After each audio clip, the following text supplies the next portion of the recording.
Good morning, everybody. We're back. We took a little hiatus and have both been traveling quite a bit and kids getting out of school. Jen has kids that are coming and going. And so we just been busy. So took a little break, but we're back. And today we're going to talk about another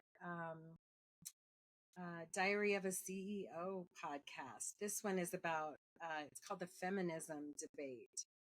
And haven't listened to the whole thing, the first hour and a half. It's a 2.5 hour podcast, but it was quite interesting. I was listening to it with my husband when we were driving to Colorado last night, and getting his perspective on it.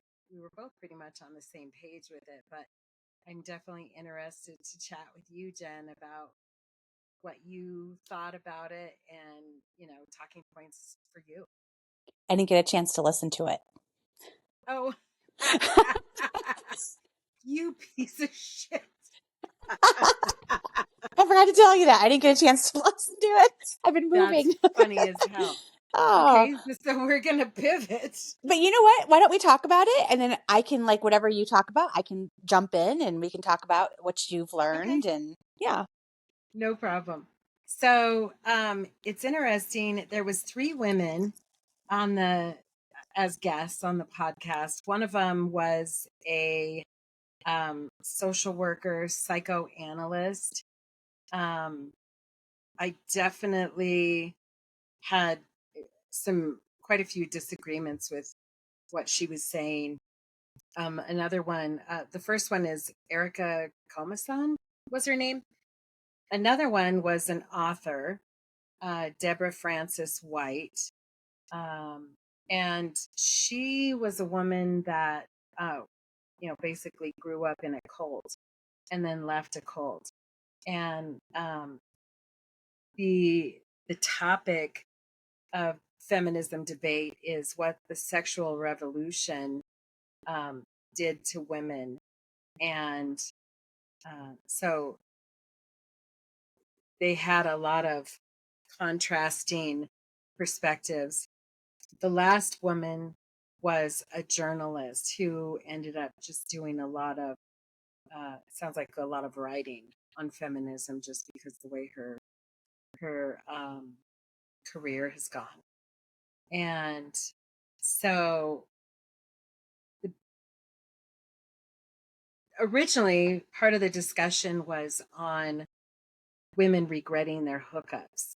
And the psychoanalyst talked about, how women regret hookups in their life. And the other woman, Deborah, the one that was raised in a cult, she pointed out the difference between, girls that are going off to college, their first experience away from home, and a lot of them their first sexual experiences, and really kind of advocated for not all women are the same, and you can't talk about regret over their sexual interactions the same when you're 19 years old versus when you're 32. Oh, I And agree with that. I mean, our prefrontal cortex doesn't start developing till we're 25. So the yeah, decisions we make before that are based on, not full brain development. So how can you yeah, regret something at 30 that you didn't know any better at 19? yeah. Well, and those early years of development from puberty to 25, this is when your social brain is developing. And this psychoanalyst was talking about how important it is that um, that they be protected from things like that. And it was almost like she was ignorant to the fact that this is when social learning is happening. This Yeah. prefrontal cortex is our social brain. We're learning how to navigate ourselves in the same place with another person. So we don't get to 32 and not have regret about and end up not having regret about sexual interactions if we don't have that experience where we learn how to do it and design who we are. Exactly. Well, and also you have to look at developmental phases, right? The ages between 12 and 21 are placed to figure out who we are, develop a sense of identity. If you look at Mhm. Erickson's psychosocial developmental stages, it's super important to be able to figure out a sense of identity. What do we do when we're trying to figure out a sense of identity? We're playing with our sexuality, we're playing with our hair, we're playing with our, trying to figure out where we fit in, how we fit in, why we want to fit in. Yeah. So there's so many Yeah. different things at play. Absolutely. So Yeah. I didn't really like her perspective. However, I liked the way Deborah really kind of challenged her, and she did start to backpedal quite a bit, um and say, yes, there is a difference between the two, and yes, we have to educate them, but I think my biggest problem with the way she spoke was my experience, my practice, my children. Well, your experience is not statistically sound information. It's your experience. And there's 8 billion people on the planet. They're Yeah, different. exactly. So it's, it's like confirmation bias.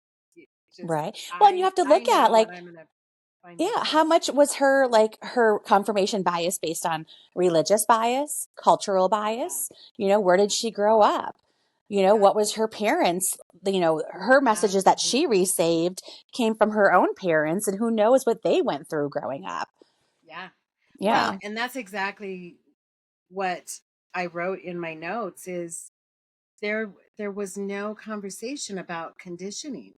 The exactly. way that we're raised, 3-year-olds have the most neurons that they'll ever have in their lives. And that's why 3-year-olds are like little sponges. Mm-hmm. And she said, we all are children.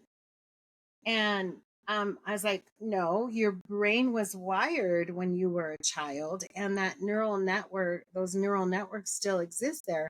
But those neural networks can be rewired. We're not Right. children. We do learn how to function as adults, and we do evolve. There was no discussion about the evolution of, you know, I learned how to do addition when I was 5, but I evolved into subtraction and multiplication and division. There was a process that moved me towards getting a doctorate, right? Right. There's no accounting for the evolution of an individual. It was Well, just we're also child. looking at generational patterns of parenting, right? Like, what kind Yes. of messages did she receive from her own parents? What Yeah. kind of messages did she receive from those around her? Yeah. Not only we have generational patterns of trauma, we have generational patterns of parenting, we have generational patterns of societal expectations of a woman, of a man, Yeah. and Well, that's, and Lonnie and I were definitely talking about, it sounds like she's pushing a religious agenda oh, as she was speaking, and she didn't, in the first part that we listened to, sh- we didn't hear anything about religion, but all three of them were still using non-feminist terms like losing your virginity. Like, hmm, no, you don't lose your virginity. She used a term, she said, you're giving your body over. oh. No. Oh no, Wow. I It's am like saying not that you giving my don't have a body over. choice, right? Like, oh, I'm going to Yes. give it over. This is something. Well, and you have to look at, I mean, how much has that evolved too from the 50s, the 60s, the 70s, all the way to Yes. today? You know, Exactly. yeah. Yeah. We're a Their lot more sexually language. open nowadays, but also you have to look at women nowadays aren't wanting to have sex like they used to. They're being a Yeah. little bit more picky. Yeah. Yeah. But they're also more comfortable having a hookup and not Yes. connecting. There's been a couple other podcasts that I've listened to and different research that I've read about how men are feeling stifled. I think we were talking about that in our last podcast about Diary of a CEO, about dating and men, and how, you know men are often frozen. They're The Me Too movement caused them to be afraid of women. And why Yes. wouldn't they? Right? Right. If you can come back 20 years later and say somebody raped you, then yeah, I can see why a lot of men are like, ooh, I'm Right. I'm gonna step back. But Well, and I the think, last one we talked about, they had talked about too, like politics have made it so men don't know how to be men anymore, right? But yeah, like if you look at the, the Democrats, they have made men don't know where they stand as a man, the Democrats, and the Republicans have made men almost toxic. So yeah, men don't know how to be men anymore, and there is that fear of repercussions of what's going to happen. There yeah, is that fear of, oh shit, what am I going to do? I don't know. I like this person, but I don't want to step on their feet. I don't want to offend them. I don't want to get accused of anything. yeah. It's a weird Well, time to be a man. yeah. Well, I think it's everybody learning how to exist in our current culture. Most people are like, what the fuck is happening? And Right. everybody's trying to learn how to exist in that new world. So Yes. I don't think it's just men either. Yeah. But I think But too with the slut shaming, right? I want to, I hate, slut shaming, that was such a term in my time. The walk of shame, slut shaming, all those things. The men could go out and have sex whoever they wanted to in college, and the fraternity boys were like, "Oh man, yeah." But the minute the girl would walk out, the walk of shame going through, passing the boys, and walking home, and people making comments. And I yeah, think nowadays the women have a little bit more freedom. Young ladies have a lot more freedom than we did when we were going through that phase. yeah.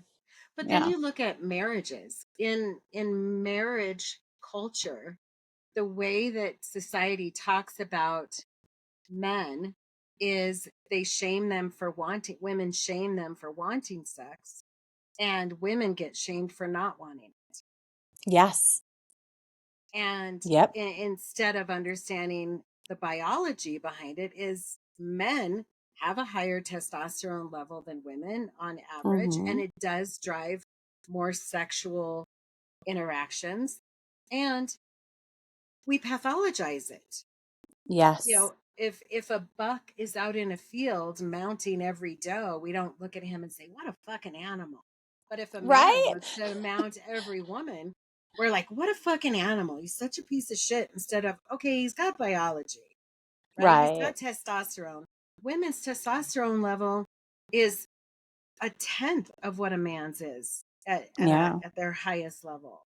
But I don't And know if you've been paying attention, but like on Facebook and like social media, they have this new, I don't want to say new, but they have like the Are We Dating the Same Guy Facebook pages. And, you read these and it's all about what a dog the man is, right? What a slut he yeah, is. And yeah. And it's just like, trying to explain to the women, he told you exactly what he wanted. Why, as women, are we not listening? Why do we yeah, think that, we are special and that we're going to change somebody who has told us and shown us they're not yeah. wanting to settle down? Yeah, and that goes right back to how we're conditioned as kids. Culture that says you're supposed to be monogamous when there are other ways to have a relationship. There's Yeah. ethically non-monogamous, there's polyamorous, there's polygamous. There's Yes. there's all kinds of different relationships and relationships that can work. Yep. And biologically, we're designed to perpetuate the species, right? So Yes. men, by design are like, supposed to go out there and spread their seed. So we have Yep. children for generations to come up. And, they're doing all these studies on what happens when the population starts to like dwindle, and they look at how long will it take for society to decline once there's like a population, like when it cuts off and people stop having kids and there's a decline in babies. And Yeah. I think the research was like 50 to 60 years. Yeah. Well, Yeah, from social psychology, the definition of survival of a species is when your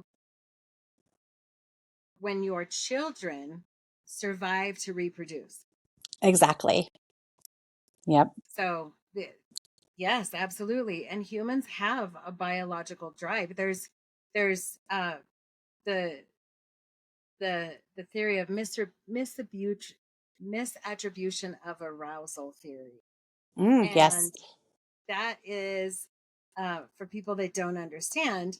they've done lots of research that shows the way that we appraise our environment, the meanings that we attach to our environment aren't necessarily the things that are actually causing us to be aroused by something. For instance, um, one of the books I was just reading, he was an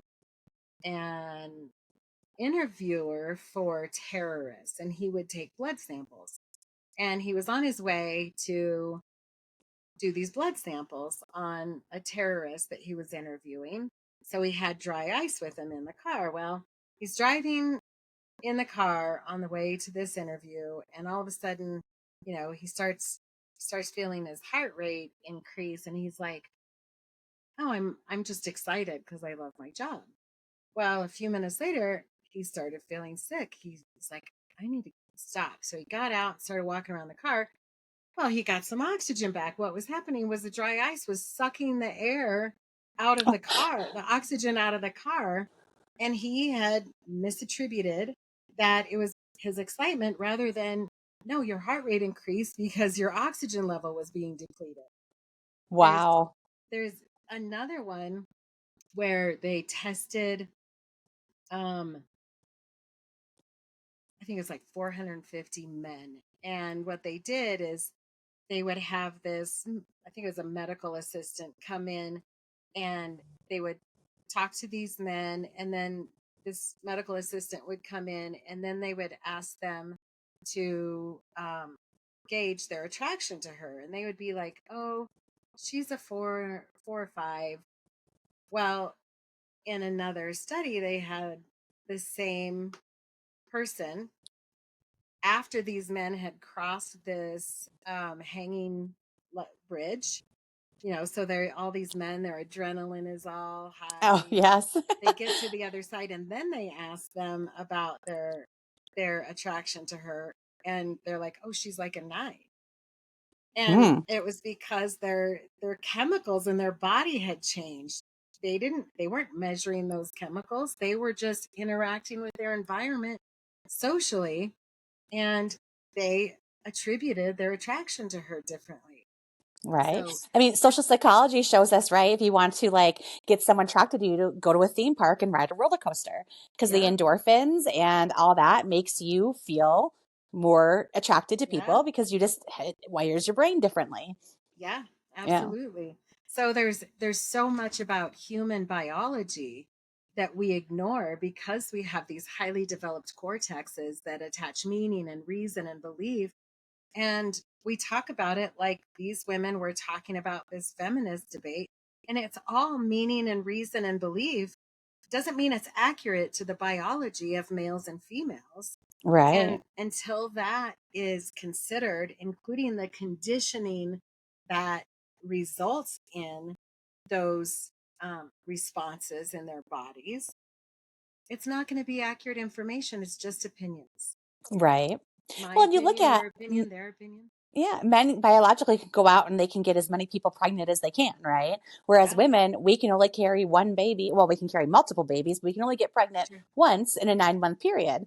Right. Yeah. So when you're Yeah. looking at the biological perspective of that attraction, right? We've been designed to, make sure that we take care of that baby once that baby is born. Yeah. Whereas men have been programmed to go out and spread their seed. So, we want the same things, but our biologically, we're programmed very differently to achieve those things.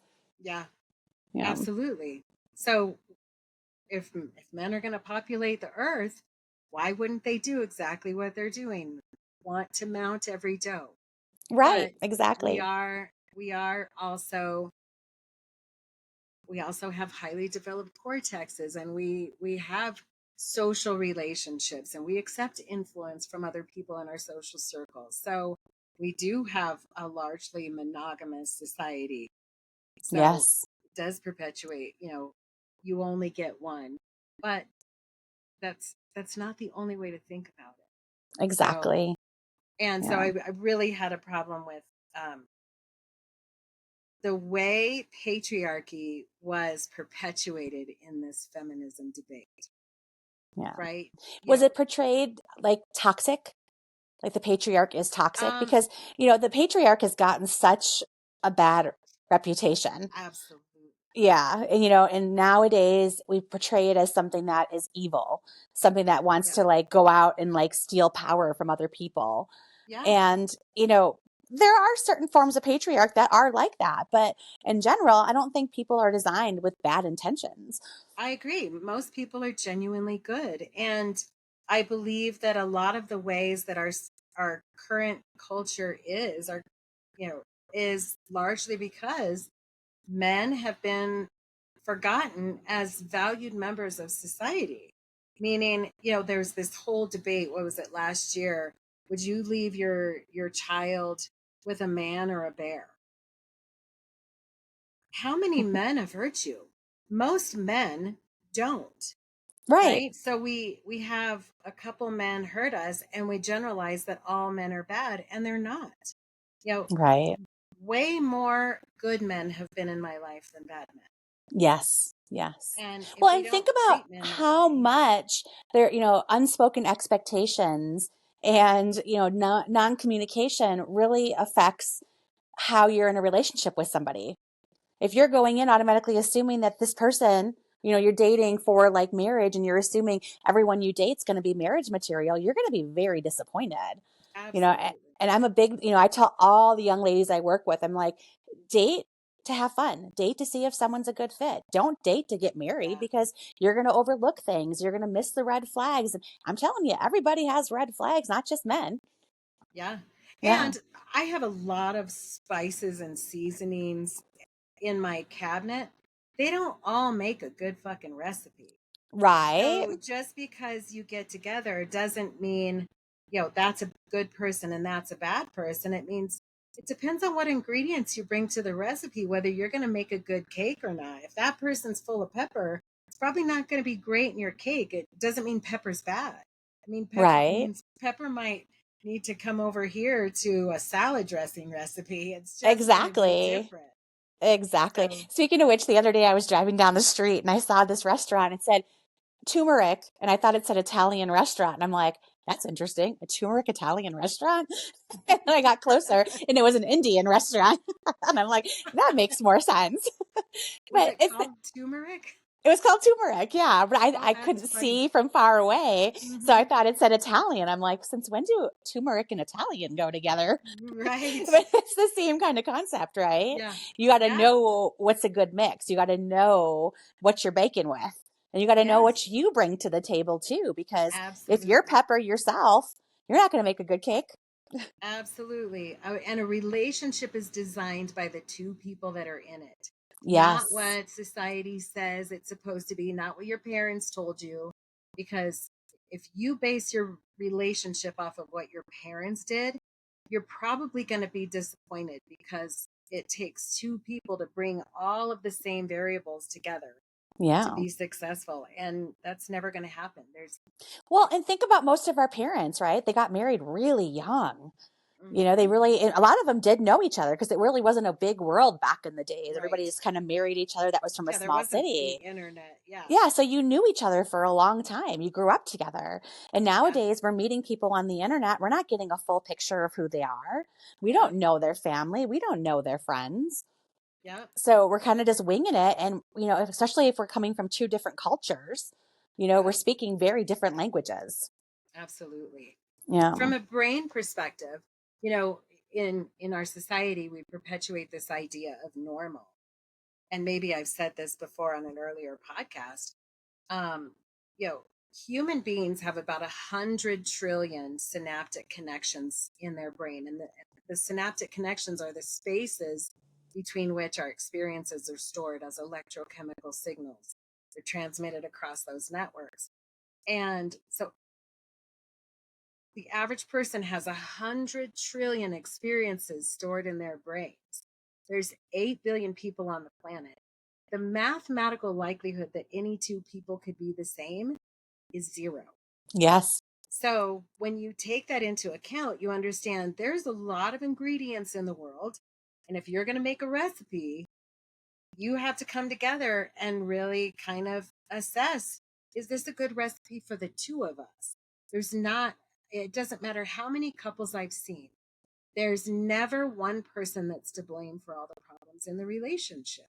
It's always two. Right. If a man is beating the shit out of his wife every day, society says he's the problem. But if she keeps going back, how is she not contributing to a problem? Or if Right? she's following him and she's Yep, instigating, yeah, not setting absolutely. boundaries, not protecting herself. And I'm not trying to Yep, victim blame at all. That's not what we're getting absolutely. at here. Is what we're No, getting it's at is that accountability to the system. yes, it's always usually a we problem. There's some kind of dysfunction in the system that causes that imbalance to be able for abuse to happen. Absolutely. Yeah. So, I mean, by the time people leave, we read about women who get killed or men who get killed by their spouse. And it's not just they just met and they got killed, right? Usually there's a long established pattern of yeah, things that have happened throughout that relationship where it got to yeah, the point where it got violent, yeah. where it Well, got and deadly. absolutely. And there's a difference between abusers. There's characterological abusers, which are very pathological, often have a serious mental disorder. But where did that come from? That usually came from the system that they grew up in, right? There's Exactly. It there's was a a coping skill whole at one point, right? It was a absolutely. survival skill. Yep. Yep.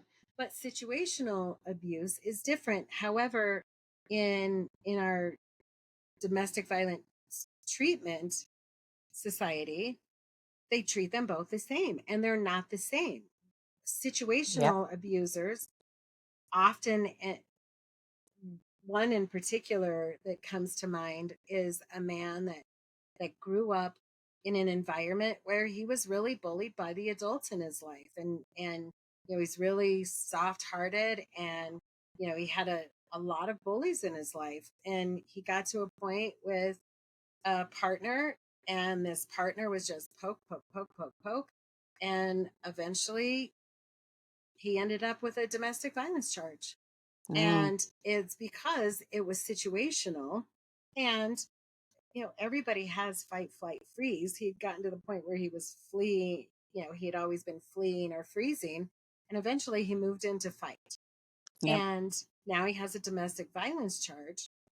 Yes, I think it's appropriate that anybody that's violent towards another person should have consequences, because Right. the general rule is you don't hit anybody. It's not just a man never hits a woman. It's that a woman never hits a man either. The majority of domestic violence um, cases that I've seen have been more women who hit men. Right. And it's, And I think we all have that in us, slapping. right? We Sure, all have that in it everybody where we has get fight backed flight into a freeze. corner where we're just all of a sudden now we're feeling like we're helpless, we're powerless, and we're going to do whatever it takes to Yeah, get out of that situation to get our power back. yeah, Yeah. And if you're absolutely. in So, an abusive relationship, if you are being abused, please reach out and get help. This, absolutely. what happens is, we get into this cycle of abuse and it's so hard to get out of because now all of a sudden your power is gone. You feel helpless. You feel like you're 8 years old and you have nowhere to go and you've been isolated. You feel alone and you feel like there's no way to get out of this. Yeah. And you feel like Well, there's something inherently wrong with you. absolutely. Yeah. So And if you're in a domestic abuse relationship, please reach out and get help. There is help. yes. And, sometimes it And takes a long time to get out. So yeah, give yourself and some grace.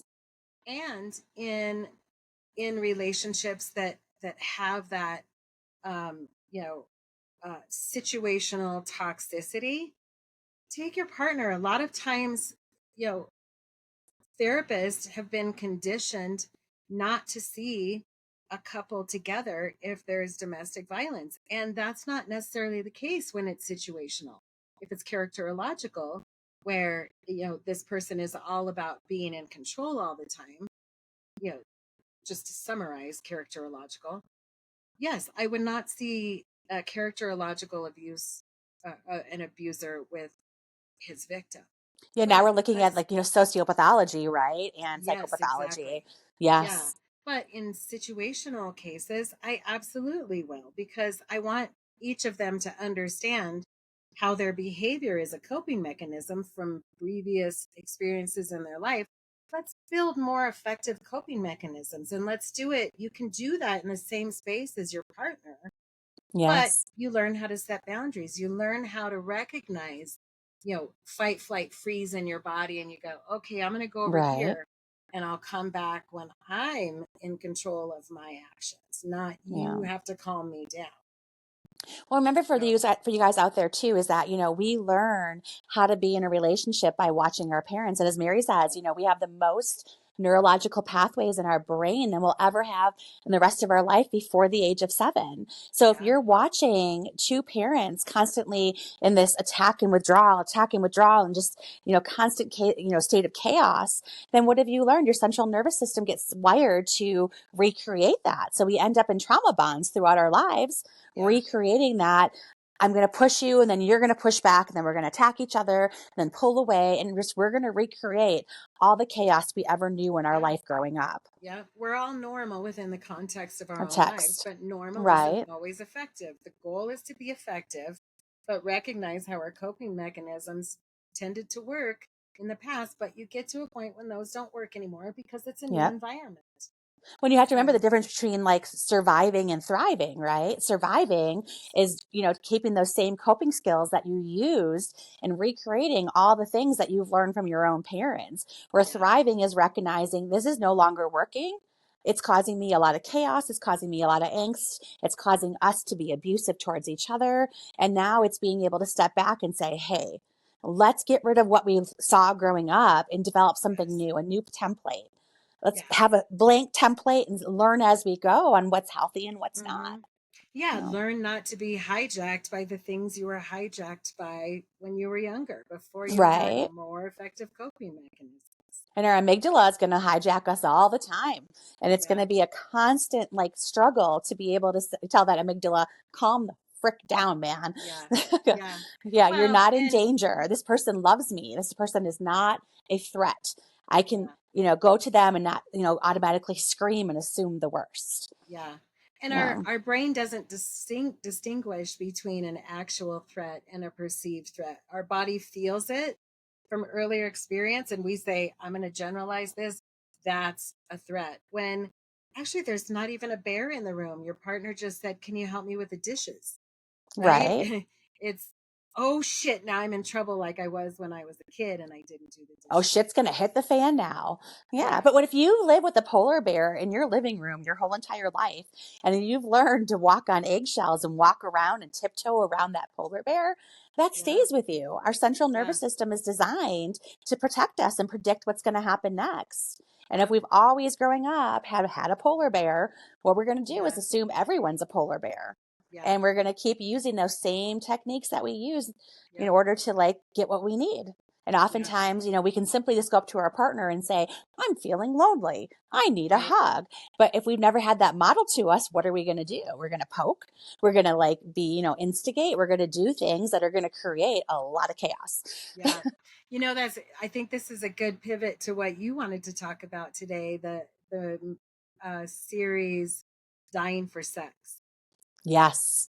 right? Because there's that Yes. there's that whole family history that you see, and you see the toxicity and the chaos in their relationships, and Yes. how trauma was perpetuated throughout her life. One of So, my things that I love about that series is the fact that they really like that they show what disassociation looks like. We're yeah, often saying I disassociated, but it's really hard to like pinpoint what disassociation is. And for mhm, her, she described it as a blanket, right? And then you'd see her when she was trying to get intimate, it was just a big blinding bright light and she couldn't get away from it. And yeah, she'd freak out when she was trying to be intimate. And I think, that's what happens is we learn from such an early age to disassociate. We don't even know how to describe what's happening to us at most times. It well, just and happens so subconsciously. even the term disassociation in mental health is not necessarily defined accurately according to human beings, because yes, you a symptom in the DSM in multiple places is dissociation, where your brain goes, okay, I'm going to avoid that, I'm going to ignore that, and our body just escapes it. And that's a way of coping. A lot of people with sexual trauma, for instance, very cool research on the brain of children that have been sexually abused, the parts of their brain that were connected to the parts of their body that were touched inappropriately, you can see a slower development. Mm, But once you treat that trauma, that development comes back very rapidly. And what the body does is the body learns, I don't have to protect my body from being touched anymore. But during that um, uh, deficit, that's the word I'm thinking of, that deficit in development is a way of protecting that child from having to re-experience the same thing over and over again when you have repeated trauma, for instance. Then you right. treat it, that part of the brain becomes developed again, and the body is no longer dissociating from it, but it has dissociated from that experience. The figures are no longer lingering there like an attacker. So dissociation is a good thing as well. You're Right. teaching the brain, okay, I don't need that part of my um, bodily response anymore to protect me. Right. Well, and I'm you think present about with it. how much disassociation affects us, physically, right? There's like so much research that shows a lot of kids that are sexually abused will often their puberty is delayed or, Yes. they become overly sexual, right? We also Yep. see that it takes over mentally, right? People that just shut down and all of a sudden they just go through the motions, they look and they act like they're there, but emotionally they're not present. Yeah. So we do get a lot of regression too. We skip those developmental phases that Yep. happen at the time where we are being Yeah. hurt. Yeah, Which is physically, why emotionally, and sexually. oftentimes, yeah, that's why oftentimes they'll say that person is stunted at the level at the age of their abuse. You get abused when you're 7, and then you're 50 years old behaving like a 7-year-old. Yes, Yeah. absolutely, because it does stunt development. It causes, Yes. a deficit in that development. But once you process that, your body learns what to do differently. It does catch up. Yes. One of the things I always ask my clients is, I go over the generational patterns of trauma. What did your parents experience as their trauma? How old were they when they experienced it?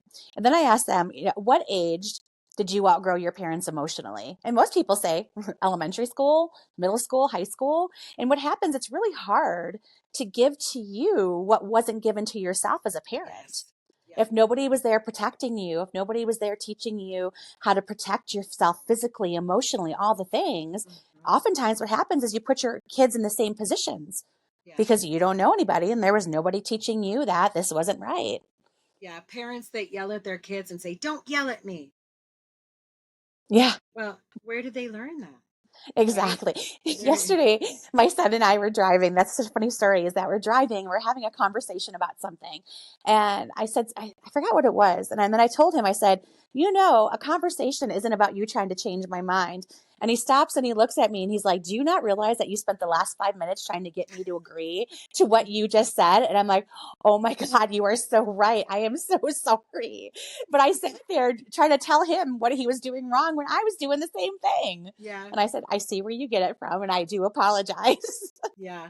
Yeah, Well, and that's so perpetuated in our society that there's so much responsibility that comes with parenting in our society that it's your job to guide them and drive them to become whoever you think they're supposed to be. That parents don't take the time to learn who their kid is. and exactly. and yes, you have to have time when it- this is not a parenting moment. This is just, hey, I'm getting to know my kid and I'm going to let you influence me. That's what helps Yes. a kid learn that they have value in the world, Well, right? and if I'm you not have telling never you how had to a suck all the time. right, and if you had a history of, abuse, physical, emotional, sexual abuse, and you feel like you don't have a voice, a say, or an option, all of a sudden you go to raise teenagers, and what happens? They talk back. They have a voice of their own. They want to be Yeah. heard. They don't want to Yeah. sit there and be lectured. They don't want to be mom or dad splained and everything. Yeah. So it's like we have to understand that, kids we're raising humans. We're not raising Yeah. little robots. Yeah. Yeah. Well, I use this example of, 7-year-old little girls, they sit around and they plan their wedding in the future. And then they get to a point in their life when they meet somebody and they're like, this is what my wedding is going to be like. And this other person is like, no, I don't want that. That's not what I want. And they plan their whole wedding without somebody else in mind. That's what Right. 7-year-olds do.